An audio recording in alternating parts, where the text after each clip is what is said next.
ओम नमः सिद्धेभ्याय जय श्री ओम नमः सिद्धेभ्याय जय श्री ओम नमः सिद्धेभ्याय। मंगलम भगवान वीरो मंगलम गौतमो गणी मंगलम कुंद कुंदाद्यो जैन धर्मोस्तु मंगलम। सर्व मंगल मांगल्यम सर्व कल्याणकारकम प्रधानम सर्वधर्माणाम जैनम जयतु शासनम जैनम जयतु शासनम जैनम जयतु शासनम। मोक्षमार्गस्य नेतारं भेतारं कर्मभूभृतां ज्ञातारं विश्वतत्त्वानां वन्दे तद्गुणलब्धये। तत्वार सोर्स मोक्ष मार्ग मोक्षार्थ के बारे में हम लोग विस्तार से पढ़ रहे हैं। हमने निक्षेप के बारे में जाना, स्थापनाओं के बारे में जाना, नयों के बारे में, प्रमाण के बारे में, और सम्यक दर्शन, सम्यक ज्ञान, सम्यक चारित्र का स्वरूप समझा। उसके अलावा हमने सम्यक पांच जो सम्यक ज्ञान होते हैं उनके बारे में जाना। मति, श्रुत, अवधि, मनय, पर्याय और केवल ज्ञान। हमने उसके बाद में ये भी जाना कि मति जो मनय, पर्याय, ज्ञान और केवल ज्ञान सम्यक दृष्टियों के ही होते हैं, जबकि मति, श्रुत और अवधि जो है वो दोनों के हो सकते हैं, मिथ्या दृष्टि और सम्यक दृष्टि दोनों के हो सकते हैं। तो किसी ने एक प्रश्न पूछा था कि जिन अंगों के द्वारा या जिस प्रक्रिया के द्वारा सम्यक दृष्टि को ज्ञान होता है, वही प्रक्रिया ज्ञान की वही प्रक्रिया मिथ्या दृष्टि को ही के द्वारा भी होती है। तो क्या कारण है कि वो एक के ज्ञान को मिथ्या ज्ञान कहा जाता है और सम्यक दृष्टि के ज्ञान को सम्यक कहा जाता है? इसका उत्तर चल रहा था कि यहाँ तक कि जो पांच इंद्रियां और मन का जो प्रयोग है वो मिथ्या दृष्टि भी करता है और सम्यक दृष्टि भी करता है। तो उसके ज्ञान को सम्यक क्यों माना जाता है और वो मिथ्या ज्ञान क्यों होता है, इसकी चर्चा हमारी चल रही है। इसका जवाब अपन आज पढ़ेंगे।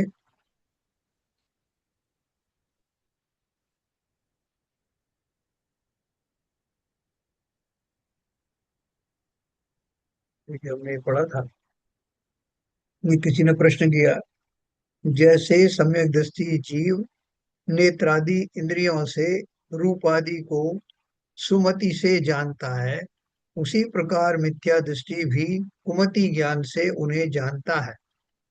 तथा जैसे सम्यक दृष्टि जीव श्रुत ज्ञान से उन्हें जानता है तथा कथन करता है, उसी प्रकार मिथ्या दृष्टि भी कुश्रुत ज्ञान से जानता है और कथन करता है।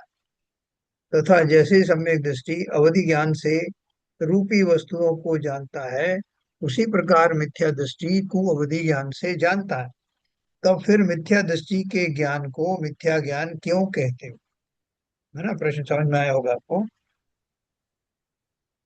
तो देखो, वही वस्तुएं हम देख रहे हैं। हम भी वो पुस्तक को पुस्तक ही बोलते हैं, दीवाल को दीवाल बोलते हैं। जो वस्तु जैसी दिख रही वैसे ही देखते हैं और वैसे ही कथन भी करते हैं, लेकिन हमारे ज्ञान को मिथ्या ज्ञान क्यों कहा जाता है? उसका उत्तर है, सदस्य तोर विशेषाद्य दृक्षोपलब्धेरुमन्मत्तवत्।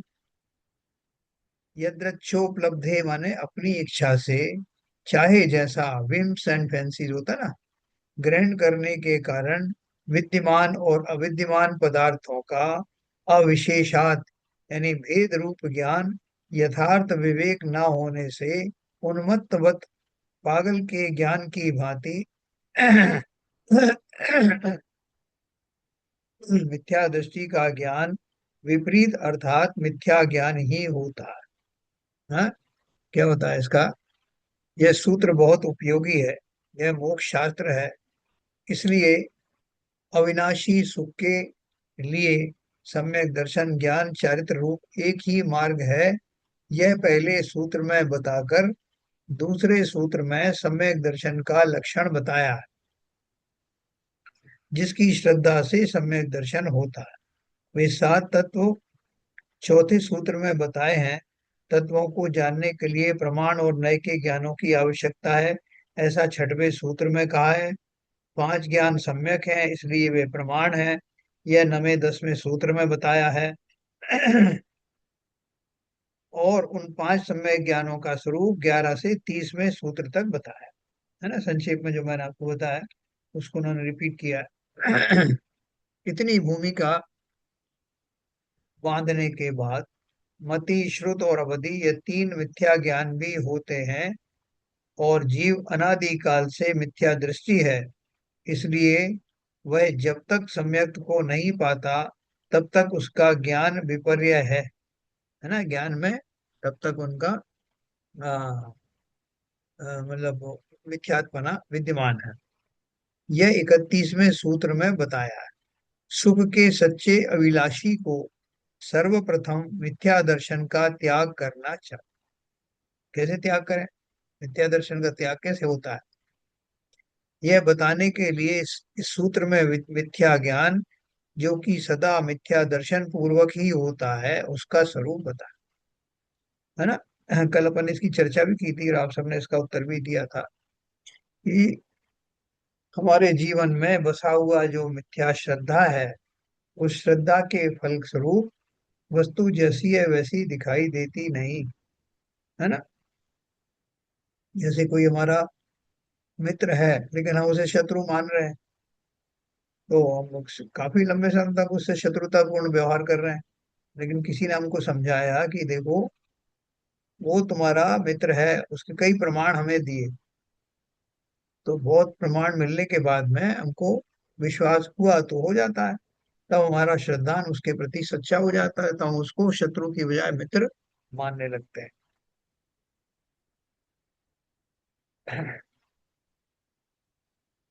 तो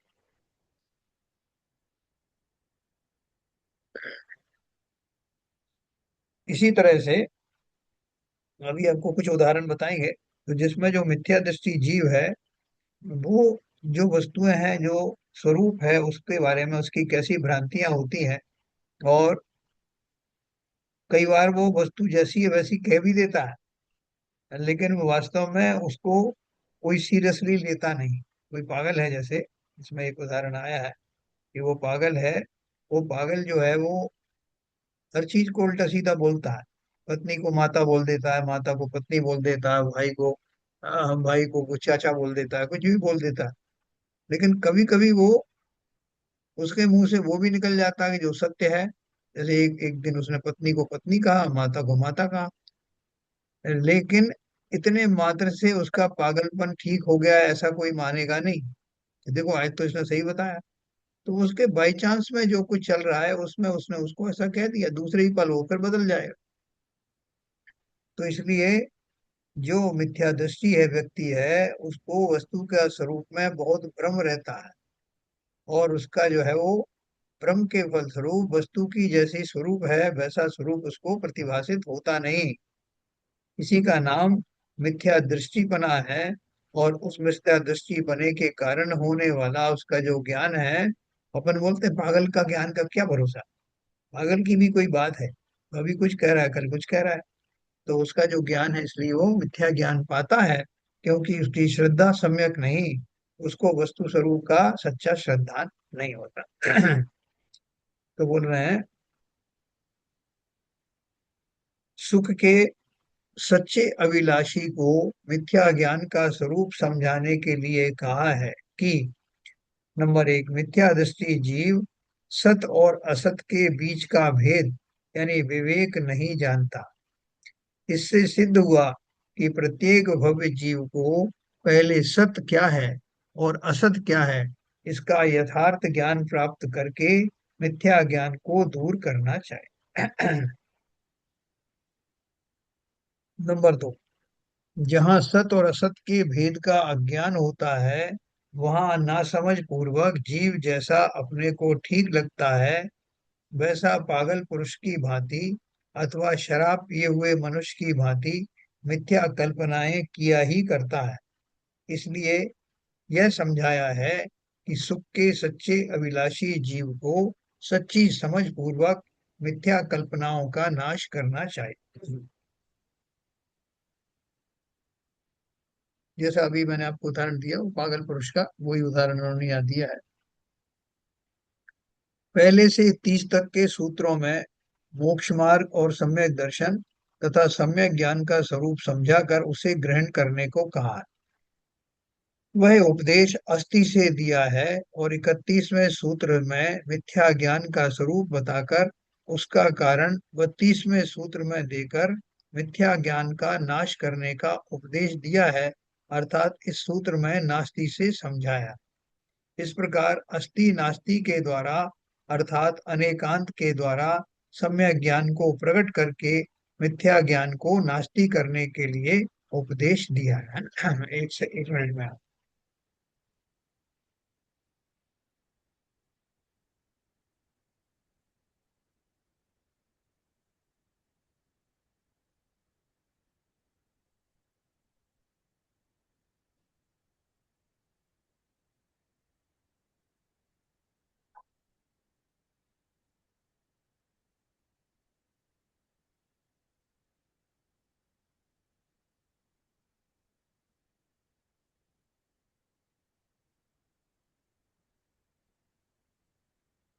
क्या बताया है? पहले से 30 तक के सूत्रों में मोक्ष मार्ग और सम्यक दर्शन तथा सम्यक ज्ञान का स्वरूप समझाकर उसे ग्रहण करने को कहा। तो ग्रहण कैसे करने का है, इसके लिए उन्होंने वह उपदेश अस्थि से दिया है और 31वें सूत्र में मिथ्या ज्ञान का स्वरूप बताकर उसका कारण 32वें सूत्र में देकर मिथ्या ज्ञान का नाश करने का उपदेश दिया है, अर्थात इस सूत्र में नास्ति से समझाया। इस प्रकार अस्ति नास्ति के द्वारा अर्थात अनेकांत के द्वारा सम्यक ज्ञान को प्रकट करके मिथ्या ज्ञान की नास्ति करने के लिए उपदेश दिया है। अभी देखो, सत्य यानी विद्यमान वस्तु, असत माने अविद्यमान वस्तु, अविशेषात माने इन दोनों का यथार्थ विवेक न होने से यदृक्ष विपर्य उपलब्ध है। विपर्य शब्द की 31वें सूत्र से अनुवृत्ति चली आई है। विपरीत अपनी, विपरीत यानी अपनी मनमानी इच्छानुसार कल्पनाएं होने से वह मिथ्या ज्ञान है। उन्मत्तवत, ये जो ऊपर वाला सूत्र है 32वां, उसकी ये शब्दों की व्याख्या हो रही है। उन्मत्तवत यानी मदिरा पिए हुए मनुष्य की भांति, है ना। अभी अपन ने विपर्य शब्द एक पढ़ा था। विपर्य का अर्थ जो है क्या क्या होता है, विपर्य का अर्थ उन्होंने बताया। विपरीतता वह 3 प्रकार की है, कारण विपरीतता, स्वरूप विपरीतता, भेदाभेद विपरीतता। देखो आप ध्यान से सुनना इसको। ये जो मिथ्या दृष्टि जीव है, उसको कैसे कैसे भ्रांतियां होती हैं, कैसे संशय होता है, कैसे विभ्रम होता है, कैसे अनध्यवसाय होता है, उनकी परिभाषा और उनका स्वरूप समझाया गया। तो विपर्य का अर्थ क्या है? विपर्य माने उल्टी मान्यता, विपरीत। 3 प्रकार की होती है, कारण विपरीतता, स्वरूप विपरीतता और भेदा भेद विपरीतता, है ना। फिर इसका अर्थ बताएंगे आपको। कारण विपरीतता क्या है? मूल कारण को ना पहचाने और अन्यथा कारण को माने। देखो ये दूसरी टीका में इसका वो व्याख्या दी है कि वो कैसे मानता है। मैं आपको दिखाता हूँ।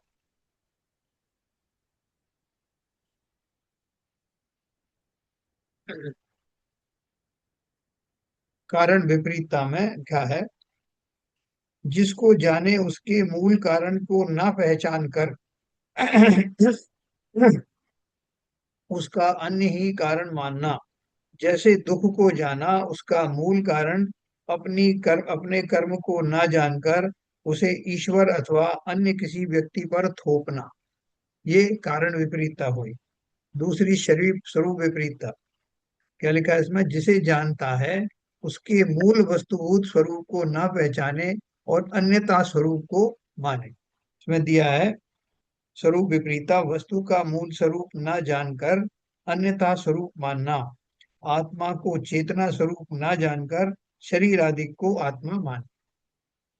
ये हो गई आपके स्वरूप की विपरीतता। अब तीसरा है भेदा भेद विपरीतता। जिसे वह जानता है उसे यह इससे भिन्न है और यह इससे अभिन्न है, इस प्रकार यथार्थ न पहचान कर अन्यथा भिन्नत्व अभिन्नत्व को माने सो भेदाभेद विपरीतता है? इसमें इसका अर्थ दिया है, जिसको जाने उसको यह इससे भिन्न है और इससे अभिन्न है इस प्रकार ना पहचाने, अथवा कारण से कार्य को सर्वथा अन्य मानना या सर्वथा अन्य नहीं मानना, वास्तव में उपादान रूप से कारण के समान ही कार्य होता, इससे तो अभेद है। तथापि पर्याय अवस्था बदलने की अपेक्षा कारण से कार्य भेद रूप कथनचित अन्य है।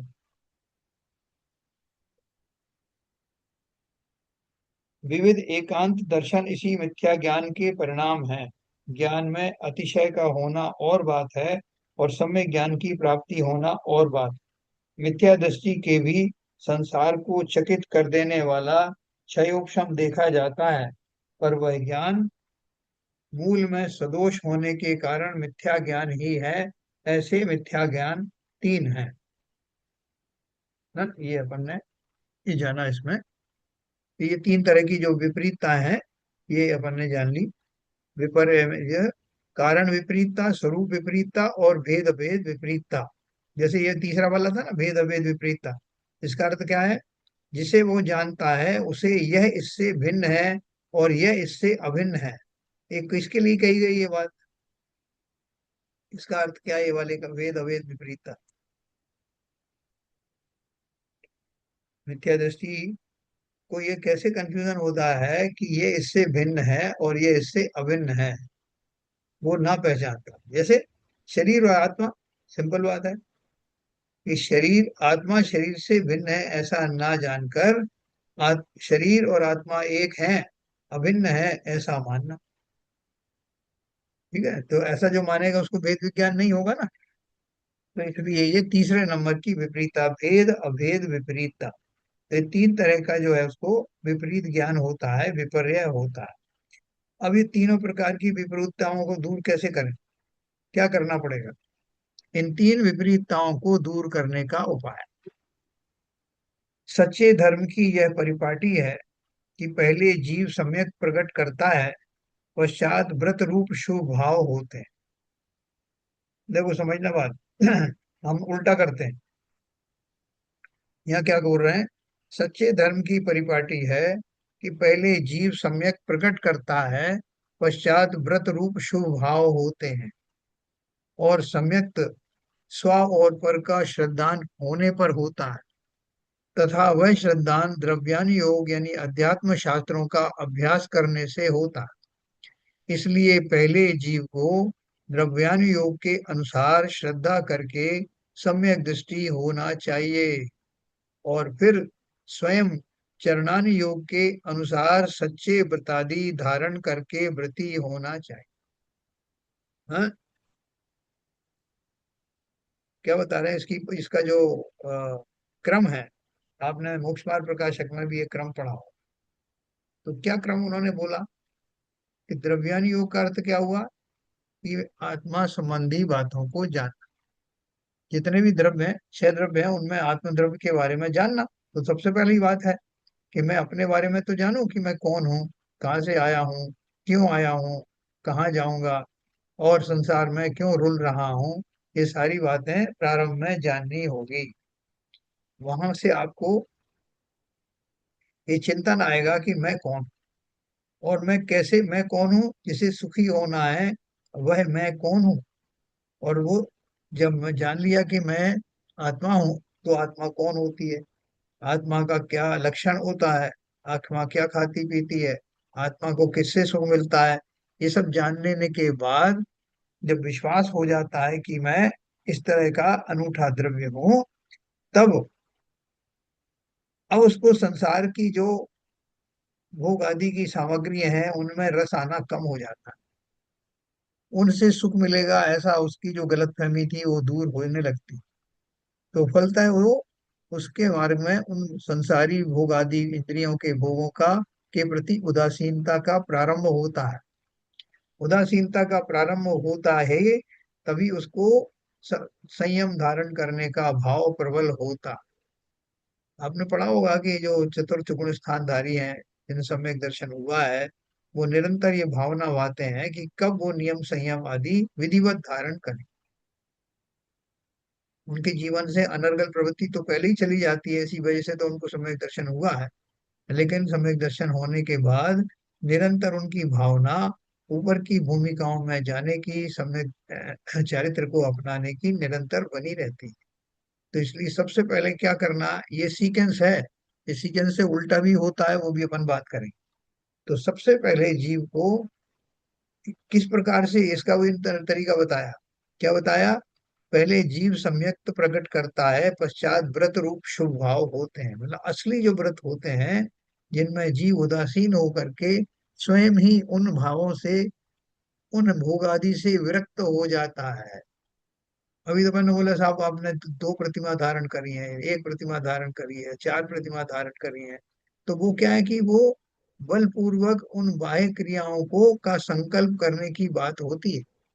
जैसे अब मैंने अभी दूसरी प्रतिमा ले ली है, पहली प्रतिमा थी मेरी वो दर्शन प्रतिमा थी, मैं रोज दर्शन करूंगा, ऐसा हम लोगों ने मान लिया है। दूसरी प्रतिमा में मैंने जो कुछ जो अणुव्रत आदि धारण किए हैं, वो अणुव्रत का पालन करूंगा। अभी हमने कह लिया कि हाँ अणुव्रत का पालन करूंगा, लेकिन अणुव्रत का जो सच्चा स्वरूप है, उसका भाव भाषण हुआ नहीं। किताबों में तो मिल जाएगा कि 5 अणुव्रत कौन से हैं, लेकिन उनका पालन करने का अर्थ क्या है? ऐसा अगर आपके भाव में ऐसी उदासीनता, ऐसा संकल्प नहीं आया है, तो नाम के लिए आपने ले ली कि साहब मैं दूसरी प्रतिमा धारी हूँ, मैं तीसरी प्रतिमा धारी।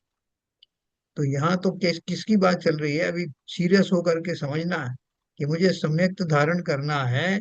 इसलिए अपने वर्तमान, अपने पर्याय का, मैं कैसे मेरे भाव चल रहे हैं उसका पहले अवलोकन करना, उसका आकलन करना कि मैं वास्तव में अभी किस दशा से गुजर रहा हूँ और कैसी दशा मुझे प्राप्त करनी है।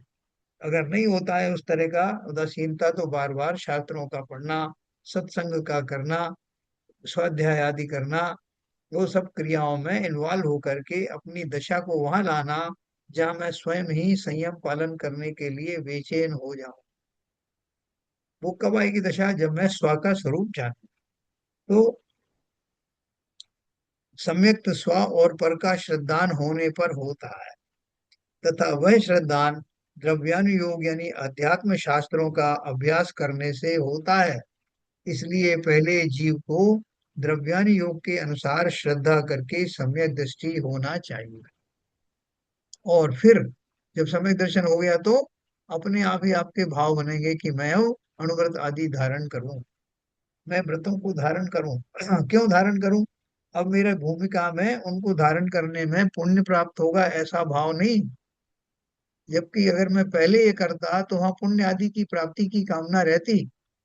यहाँ तो श्रद्धान होने पर कि मैं जीव हूँ, मैं पर से भिन्न हूँ, पर से न लगा हूँ किंचित भी, ये भाव आके संसार की निस्सारता का विश्वास होने के बाद जीव संसार से विरक्त होने लगता है। और वो विरक्ति ही व्रत व्रत नियम आदि का रूप लेती है। सहज में हो जाएंगे फिर आप, बलपूर्वक करने की जरूरत नहीं। इसलिए इस सीक्वेंस को समझना। इसलिए पहले जीव को द्रव्यानि योग के अनुसार श्रद्धा करके सम्यक दृष्टि होना चाहिए, और फिर स्वयं चरणानि योग के अनुसार सच्चे व्रतादि धारण करके व्रती होना चाहिए। अभी तो हम जो है सोचते हैं कोई किसी ने हमको व्रत दे दिए साहब, कि साहब महाराज को हमने वो आहार दिया था तो उन्होंने एक शर्त रखी थी कि तुमको 5 जो है माला फेर, या 1 साल तक तुमको रात्रि भोजन का त्याग करना।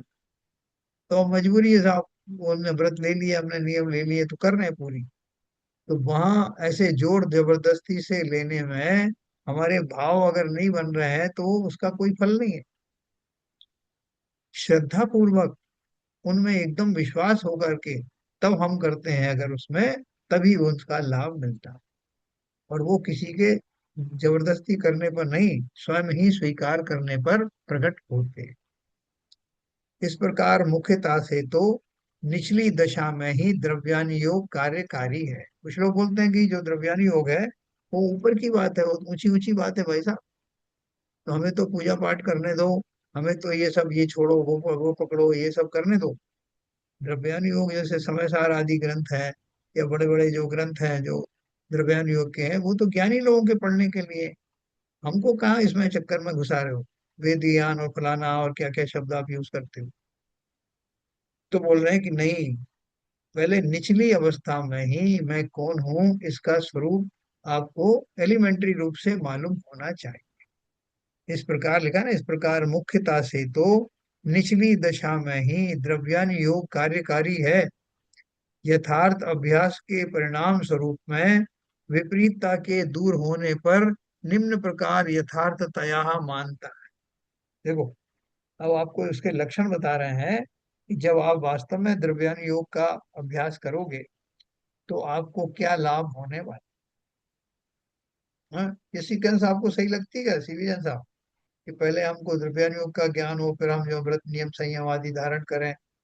तो ये सीक्वेंस ठीक है या उल्टा करना चाहिए। नहीं, द्रव्यानुग का ज्ञान तो होना चाहिए, हाँ। और संयम वगैरह लेने से पहले उससे मतलब अपना जितनी जानकारी होगी तो एक रूढ़िवादिता जो है ना वो नहीं जाएगी।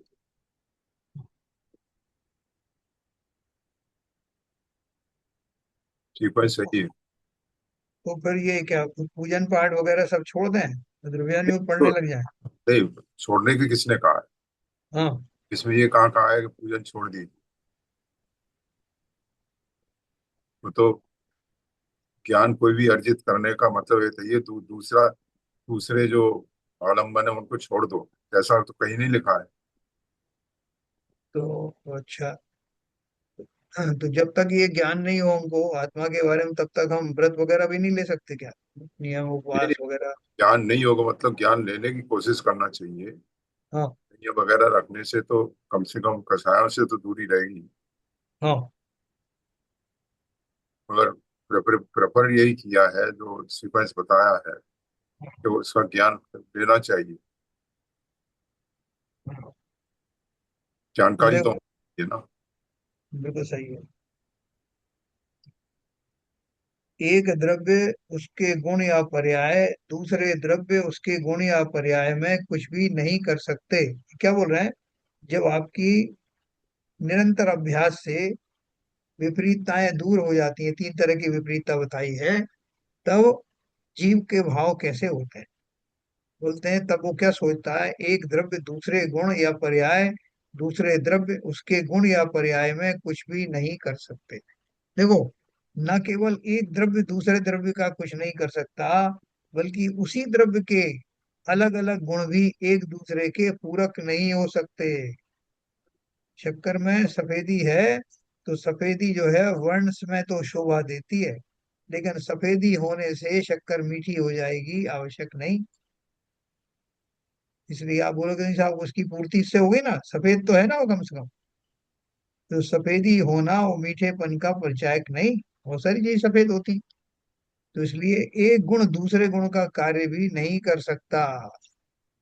एक द्रव्य उसके गुण या पर्याय दूसरे द्रव्य उसके गुण या पर्याय में कुछ भी नहीं कर सकते। प्रत्येक द्रव्य अपने अपने कारण से अपनी पर्याय धारण करता है ना। जैसे अब मैंने भी कोई दवाई खाई थी, आपने वो दवाई खाई, मैं तो देखो स्वस्थ हो गया, आप नहीं हुए अभी तक। तो कैसा हो आपको इतना कंट्रोल नहीं अपने ऊपर। तो ये आपके सामने ही तो मैंने भी खाई थी, वो क्या खाई थी आपने, कुछ गलत किया होगा, आप देखो मुझे देखो स्वस्थ हो गया मैं 2 दिन। तो हर एक द्रव्य का अपना स्वभाव स्वरूप होता है, ठीक है ना। प्रत्येक द्रव्य अपने अपने कारण से अपनी पर्याय धारण करता है। वही उपदेश आपने सुना, वही उपदेश मैंने सुना, आप उससे लाभान्वित हो गए, मैं नहीं हुआ। तो ये मेरा अपना मनोभाव है, मेरी अपनी कमजोरी है। विकारी अवस्था के समय पर द्रव्य निमित्त रूप अर्थात उपस्थित तो होता है, किंतु वह किसी अन्य द्रव्य में कुछ भी नहीं कर सकता है। विकारी अवस्था के समय पर द्रव्य निमित्त रूप अर्थात उपस्थित तो होता है, किंतु वह किसी अन्य द्रव्य में कुछ भी विक्रिया नहीं कर सकता। देखो ये कितना बड़ा सिद्धांत है कि अपन ये मानते हैं कि मेरा फला काम इस वजह से नहीं हुआ कि फलाने आदमी ने टोक लगा दी, या उसने कुछ ऐसा किया कि वो मेरा कार्य जो है बिगड़ गया। वो प्रत्यक्ष में हमको दिखाई देता है और वो जिसने किया वो भी ये मानता है कि मैंने किया। कि बहुत विचित्र बात है। संसार में हमको जगह जगह दिखाई देता है कि फलां के कारण मेरा काम नहीं हुआ, उसने उसमें अड़ंगा लगा दिया, उसने ऐसा कह दिया, इसकी वजह से नहीं हुआ। वो प्रत्यक्ष रूप से होता है, और आप बोल रहे हो कि नहीं उसकी वजह से हुआ ही नहीं। ये सही है क्या? वो तो प्रत्यक्ष देखते हैं कि लोग काम बिगाड़ देते हैं एक दूसरे का। तो यहाँ क्या बोल रहे हैं? विकारी अवस्था के समय, यानी मेरे भाव बिगड़ते हैं या काम बिगड़ता है, पर द्रव्य निमित्त रूप अर्थात उपस्थित तो होता है, किंतु वह किसी अन्य द्रव्य में कुछ भी नहीं कर सकता। ये बात सही है क्या? बिल्कुल सही है। कैसे सही? पर अपन कैसे, मैं दूसरे को देखते हैं, अपन को नाराजगी भी होती है कि साफ साफ देखते हैं उसने मेरा काम बिगाड़ा, वो मेरी अपना नौकरी मिथ्या लग रही थी नहीं लगने दी। वो अपना मिथ्यात्व है।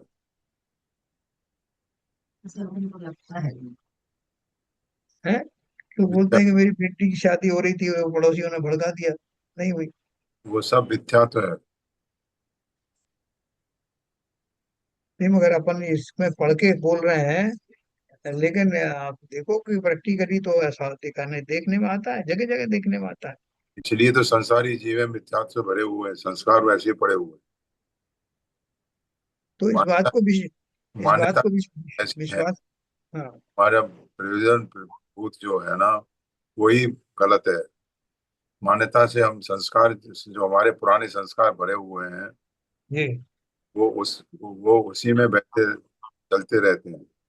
अगर ये वेद विज्ञान हो जाएगा तो फिर ये बातें पैदा ही नहीं होंगी। मगर ऐसा तो होता तो आपने देखा होगा, नहीं, जैसे कि हाँ। वो तो साफ लिखा हुआ है ना यहाँ भी। हाँ। प्रत्यक्ष रूप से विकारी जो वो है, वो जो सामने प्रस्तुत होता है, मगर वहाँ कुछ करता नहीं है। हाँ।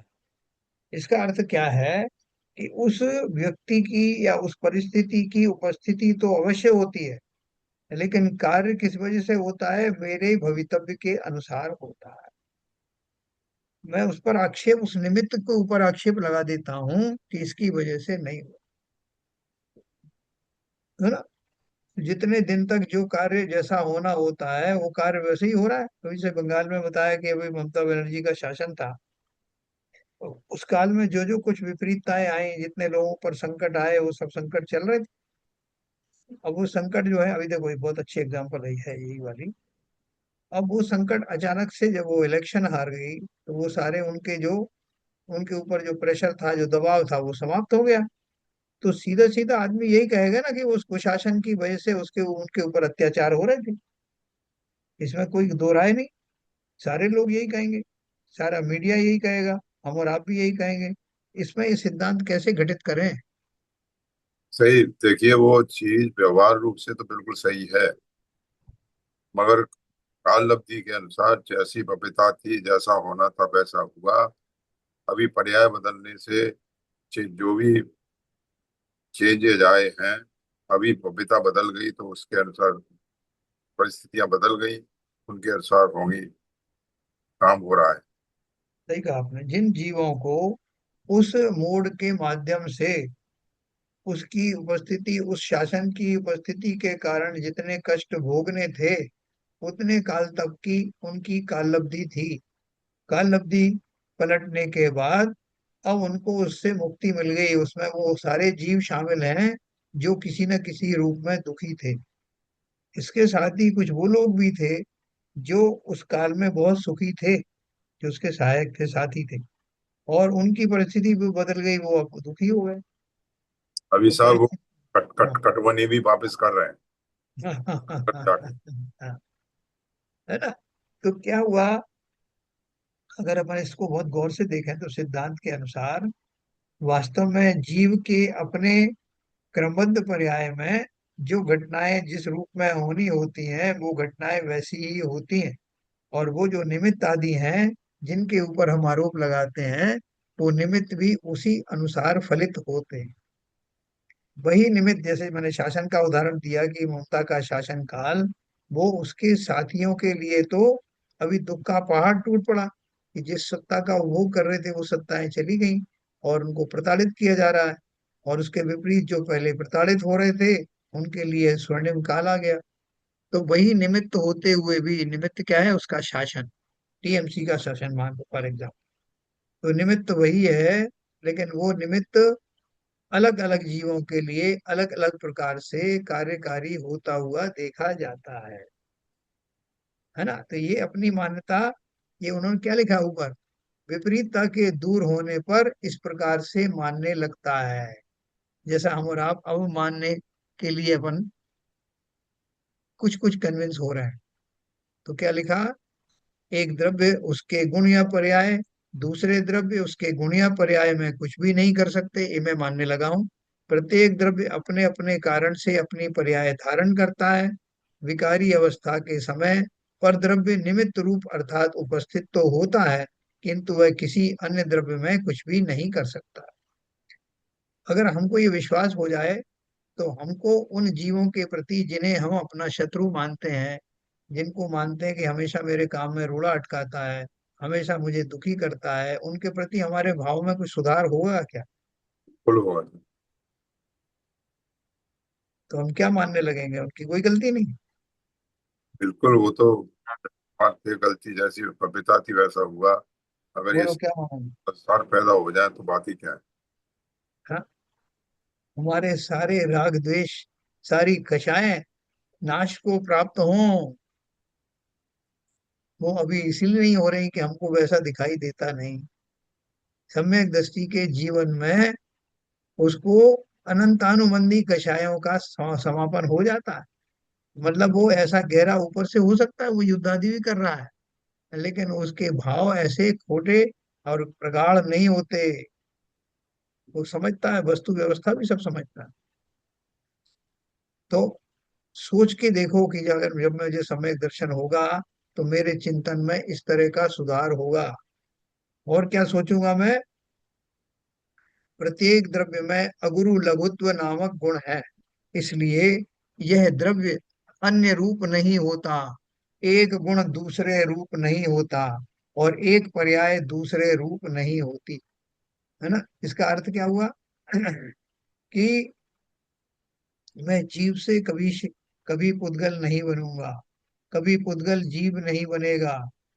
अर्थात मेरे कितनी भी अनीतियां अन्याय के बावजूद भी मैं अक्षुण रहने वाला वो ज्ञान स्वभावी द्रव्य ही रहूंगा।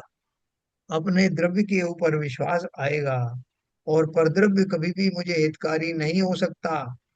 कितना भी कोई अपने जो रिश्तेदारों को आप गले लगा लो, उनमें रागादि की कल्पना करो, लेकिन वो आपके नहीं हो सकते। क्यों नहीं हो सकते? क्योंकि वो द्रव्य ही अलग है। मेरी तुमसे जो प्रेम आदि है वो शरीरों के माध्यम से है, और शरीर मेरे तो क्या, उनके भी नहीं है, किसी के नहीं। मैं किसी से प्रीति करता हूँ तो शरीरों के माध्यम से ही करता हूँ। शरीरों का स्वरूप बदल जाए, चेहरा मोहरा बदल जाए, तो मैं उनको पहचानूंगी नहीं। इसलिए एक द्रव्य के, प्रत्येक द्रव्य में अगुरु लघुत्व नामक गुण है, इसलिए यह द्रव्य अन्य रूप नहीं होता, एक गुण दूसरे रूप नहीं होता, और एक पर्याय दूसरे रूप नहीं होती। वर्तमान में मैं मिथ्या दृष्टि हूं, लेकिन ये कितने काल तक की पर्याय है? कब तक रहूंगा मिथ्या दृष्टि? तो अभी तो अपन छूटते ही बोल देंगे साहब अनादि काल से हूं और पता नहीं कब तक रहूंगा। लेकिन शास्त्रों में क्या कहा, कि एक समय की भूल है समय कितना छोटा, सेकंड का अनंतवां भाग, इतना छोटा समय, उतने समय भर की पर्याय है। एक समय पहले मैं मिथ्या दृष्टि था, दूसरे ही समय सम्यक दृष्टि हो जाऊंगा, हो सकता हूं। तो ये विश्वास आना, ये विश्वास आ गया तो फिर रोना नहीं रोएंगे साहब, अनादिकाल से ऐसे ही चल रहा है साहब, अब तक तो सुधरे नहीं है, आगे कैसे सुधरेंगे। तो ये सिद्धांत है कि एक समय में ही वो पर्याय बदल जाती है। और इस सिद्धांत का और लाभ क्या है, कि मैं किसी तरह से दुखी हो रहा हूँ, मेरे ऊपर दुखों का पहाड़ टूट पड़ा है, मेरे ऊपर या मेरे परिवार के ऊपर या किसी के ऊपर, तो ये आपके उस धैर्य को जन्म देता है कि जो हमेशा समय एक जैसा नहीं रहता, निश्चित ही समय बदलता है। कौन बदलेगा की जरूरत नहीं है, ये काल चक्र ही ऐसा है ये जीव के अच्छे या बुरे भाव, अच्छे या बुरे कार्य निरंतर बदलते रहते हैं।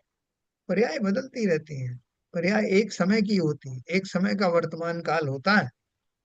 वर्तमान को भूतकाल बनने में एक समय लगता है, भविष्य बनने में भी एक साल लगता है, एक एक समय लगता है।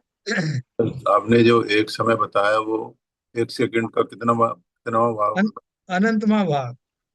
ये 18वां भाग क्या है फिर? नहीं, वो तो क्या बोला है उसमें, श्वास के 18वें भाग। हम्म। जो श्वास होती है ना हमारी, हाँ। एक स्वस्थ पुरुष की श्वास लेने में जितना समय लगता है, उसके 18वां भाग। हाँ। जीवन मरण होता ना, हाँ। 18 बार जीवन मरण होता है श्वास के। एक सांस के 18वें भाग में एक जन्म हो जाता है, एक मरण हो जाता है श्वास के कारण। इस समय तो जो सबसे छोटी इकाई है ना, देखो, अंतर्मुहूर्त एक अलग शब्द है। उसमें 2 मिनट, 1 मिनट से लेकर के और 48 मिनट तक का समय अंतर्मुहूर्त कहलाता है। एक समय से लेकर के 48 मिनट तक का समय अंतर्मुहूर्त में ही आता है। अंतर्मुहूर्त मतलब विद इन मुहूर्त। तो वो मुहूर्त का 48 मिनट मैक्सिमम होता है। और यहाँ जो है श्वास के 18वें भाग में जीवों का जन्म मरण हो जाता है। 18वां भाग तो कई समय लगते हैं ना उसमें, एक समय का नहीं है। समय बहुत छोटी इकाई है, सबसे छोटी इकाई को समय कहते हैं। समय के अनुसार सारी चीज चलती है। समय प्रबद्ध कर्म, एक समय में कितने कर्मों का बंध होता है, एक ये समय में कितने जैसे कर्मों की नहीं। जैसे एक जीव दूसरी योनि में मैक्सिमम 3 समय में पहुंच जाता है, यस। तो वो तीन एक सेकंड के 3 अनंतवें भाग में पहुंच जाता है। नहीं, सेकंड तो बहुत बड़ा है। उसके माइक्रो, अनंत में माइक्रो। अनंत में भाग बताया ना आपने?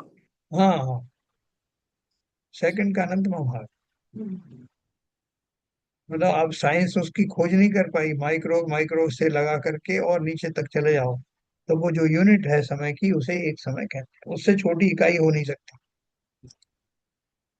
जैसे कहते हैं ना, पलक झपकते ही काम हो गया। पलक झपकने में तो बहुत समय लगता है, बहुत सारे समय लगते हैं। लेकिन वो समय की इकाई जो है बहुत छोटी होती है। ये सब अपन पढ़ने वाले हैं, इसी शास्त्र में है। ये सब पूरी गणना भी पढ़ने वाले हैं। ठीक है ना। तो अपन बात कर रहे थे पर्याय की, कि एक समय में समय बदलता है। इसलिए धैर्य रखना, हर चीज में धैर्य रखना। मुझे कुछ असाध्य रोग हुआ है, मेरा अपमान हो गया, मेरा धन चला गया, मुझे किसी से मैं आहत हो गया, तो मेरी वो स्थिति जो एक समय पहले थी, अगले समय में वो स्थिति वैसी नहीं रहेगी। वैसी नहीं रहेगी मतलब वो बढ़ भी सकता है, उसमें प्रगाढ़ता भी आ सकती है दुख में, और उसमें कमी भी आ सकती है। तो ये लोग क्या बोलते हैं, समझदार लोग क्या बोलते हैं, कि भैया धैर्य रखो। किसी को क्रोध आ रहा है, बहुत हाथ पैर कांप रहे हैं गुस्से के मारे, मैं ये कर दूंगा, बोलते हैं 1 गिलास पानी पियो भैया, फिर अपन करते हैं जो करना। तो 1 गिलास पानी पीने में क्या हो गया, पानी पीने में वो बायोलॉजिकल जो चेंजेस हैं वो तो है अपनी जगह पे, लेकिन वो जी जी बीच में जो समय गया, उस समय में वो बदलने वाली पर्याय बदल जाती हैं। मेरे जो क्रोध का जो पीक थी वो कम हो जाती है, मेरा चिंतन बदल जाता है। तो हर एक वस्तु, हर घटना के बाद में जल्दबाजी मत करना। हर चीज को बहुत धैर्य के साथ सोच कर अंजाम देना। जल्दबाजी किसी में भी नहीं करना, क्योंकि हमारे यहाँ वीरता से पहले धीरता शब्द आता है। चाहे वो सांसारिक कार्य हो, चाहे वो पारमार्थिक कार्य हो, सब में धैर्य रख करके कार्य करना। कहते हैं जल्दी का काम शैतान का, हर चीज में। चाहे गृहस्थी के कार्य हो, चाहे वो पारमार्थिक कार्य हो, सोच समझ करके निर्णय लेना। इसलिए उन्होंने क्या बोला, वो जो धैर्य शब्द है ना, उसके लिए उन्होंने बोला कि पर्याय एक समय की होती है, एक समय बाद अपने आप बदल जाता है। बहुत सारे कार्य आपके हो जाते हैं, वेट एंड सी। आपको कुछ नहीं करना, बस वेट करना है, काम अपने आप हो जाता है। कैसे हो जाता है, क्योंकि पर्याय नित नई बदलती ही रहती हैं। अपना वीर को, अपने सामर्थ्य को उल्टी दिशा में नहीं लगाने का। तो आगे चलते हैं। एक द्रव्य के गुण या पर्याय उस द्रव्य से पृथक नहीं हो सकते। ये अगुरु लघुत्व सिद्धांत का सिद्धांत है। एक द्रव्य के गुण या पर्याय उस द्रव्य से पृथक नहीं हो सकते। इस प्रकार जो अपने क्षेत्र से अलग नहीं हो सकते और परद्रव्य में जा नहीं सकते, तब फिर वे उसका क्या कर सकते हैं? कुछ भी नहीं कर सकते। है ना? क्या बताया? दूसरे के अंदर का जो क्रोध आदि है, वो मेरे अंदर में प्रविष्ट नहीं हो सकता। मैं उसको अगर एक्सेप्ट नहीं करूं, दूसरे की गाली आदि के जो भाव है उनको एक्सेप्ट नहीं करूं, तो मेरा कुछ बिगड़ेगा नहीं। ना ही वो मेरे संस्कार में आएगा। जिसके संस्कार हैं वो उसी तक सीमित रहेंगे। और इसी तरह से मेरे जो कोई दुर्गुण या अच्छे गुण है तो दूसरे तक जा नहीं सकते, जब तक कि वो जीव स्वयं ही वैसा भाव ना करे। है ना? और जो अपने क्षेत्र से अलग नहीं हो सकते और परद्रव्य में जा नहीं सकते, तब फिर वे उसका क्या कर सकते हैं? मैं चाहता हूं कि जितना सुखी मैं हूं, मेरा बेटा भी उतना ही सुखी हो। मैं भले ही दुखी हो जाऊं, लेकिन वो सुखी हो जाए। मेरे इस चाहने भर से, बोले मेरी सारी संपत्ति कोई ले ले, सब कुछ ले ले, मेरे बेटे को मेरी बेटी को सुखी कर दे। ये संभव है? कुछ भी नहीं कर सकते। एक द्रव्य गुण या पर्याय दूसरे द्रव्य की पर्याय में कारण नहीं होते, इसी प्रकार वे दूसरे का कार्य भी नहीं होते। ऐसी अकारण कार्यत्व शक्ति प्रत्येक द्रव्य में विद्यमान है। किसी ने, मेरे पिताजी ने देखो कितना दान दिया था साहब। तो अब आप कुछ तो तरस खाओ। अगर मैंने कोई अपराध कर दिया है तो उसकी सजा मुझे क्यों दे रहे हो? मेरे पिताजी ने इतना इतना दान दिया था उस समय। है? तो पिताजी का दान, उसका स्वरूप, उसकी हम प्रशंसा करते हैं। लेकिन तुमने जो अपराध किया है, उसकी उतनी ही भर्त्सना भी करते हैं। कोई किसी का ना तो पुण्य को बांट सकता है, ना ही दुखों को बांट सकता। क्या कर सकते हैं कि हम और आप जैसे उद्बोधन दे सकते हैं, सांत्वना दे सकते हैं, लेकिन जीव को उसी को समझना होगा। आपकी सांत्वना का कितना असर हुआ, वो उस जीव की समझ के ऊपर निर्भर करता है। तो मुन्नी साहब उन्होंने बहुत बढ़िया उसको समझाया, वो एकदम 2 मिनट में उसका सुख दूर हो गया। तो वो भी उसका ही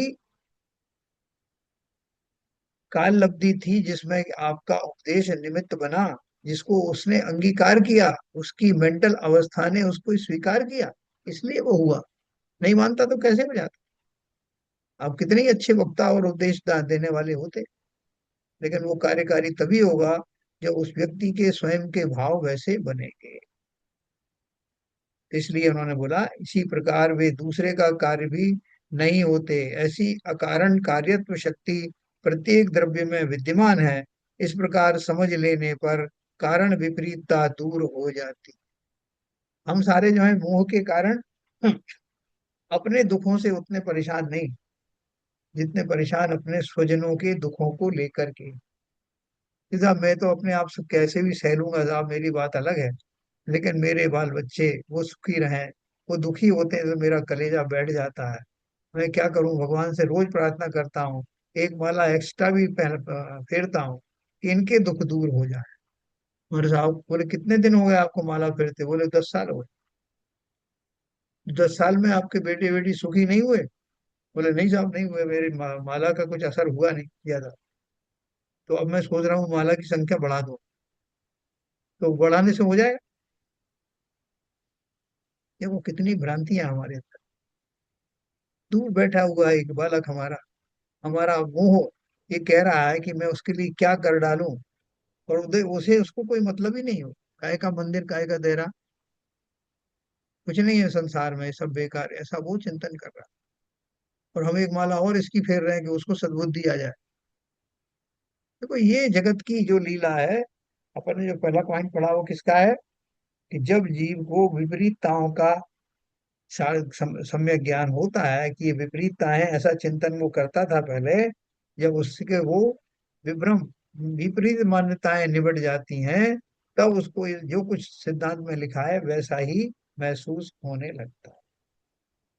एक द्रव्य दूसरे द्रव्य का कुछ नहीं कर सकता। इस सिद्धांत को फॉलो करने में मेरे राग द्वेष, मेरी कषायें, पर के प्रति मेरी दुर्भावनाएं सब सभी समाप्त हो जाती। कल अपन इसका दूसरा कारण पढ़ेंगे कि मतलब सम्यक दृष्टि होने पर क्या क्या घटित होता है। पहला तो अपन ने पढ़ लिया कि विपरीतताएं दूर हो जाती हैं। फिर अपन जो संशय आदि हैं वो सब भी दूर होते हैं, सब पढ़ने वाले हैं, जिससे हमको इसके माध्यम से हमको ये समझ में आए कि मुझे अपनी मिथ्यात्व मिथ्या दर्शन को कैसे दूर करना। ठीक है ना, कल अपन इसके बारे में आगे पढ़ेंगे। दूसरा पॉइंट 32 नंबर का जो हमारा सूत्र है, उसका ये पॉइंट जो लिख रहे हैं, दूसरे नंबर का पॉइंट पढ़े। मेरी एक रिक्वेस्ट है सर, हाँ जी। सब लोगों से रिक्वेस्ट है कि जरा समय पे आ जाए तो बहुत अच्छा है। कोई आता नहीं है, करते करते 8-10 मिनट हो जाते हैं। हाँ, स्टार्ट करते करते ही 8-10 मिनट हो जाते हैं। मतलब देखो ये कितना कीमती समय है, एक एक समय की अपन ने बात करी अभी, उसमें से 10 मिनट हम यूं ही निकाल देते हैं। और कल भी कल 7-8 लोग थे, आज भी 7-8 लोग। समय मैं पे किसी आए, को हैं मोक्ष कल जाने सभी की। समय पे आ जाए। हाँ, सभी लोग समय पे आए प्लीज। 8 बजे मीन्स 8 बजे, मैं तो यहाँ पौने 8 बजे बैठ जाता हूँ, 7:30 पौने 8 तक। चलिए संजय प्रकाश जी जिनवाणी स्तुति करेंगे। मिथ्यात्व में नाश बेको, ज्ञान के प्रकाश बेको, सभा भरी भास बेको, भानु से बखानी है। चाहूं द्रव्य जान बेको, बंद विधि भान बेको, स्वपर पिछान बेको, परम प्रमाणी है। अनुभव ताए बेको, जीव के जताए बेको, कहूँ न सताए बेको, भव्य उरे आनी है। जहाँ तहाँ तार बेको, पार के उतार बेको, सुख विस्तार बेको, यही जिनवानी है। हे जिनवानी भारती, तो हे जपू दिन रैन, जो तेरी शरणा गए, सो पावे सुख चैन। जा वाणी के ज्ञान ते, सूझे लोकालो, सो वाणी मस्तक नमो, सदा देते ढो, सदा देते ढो। जिनवाणी माता की जय। कार्य सर।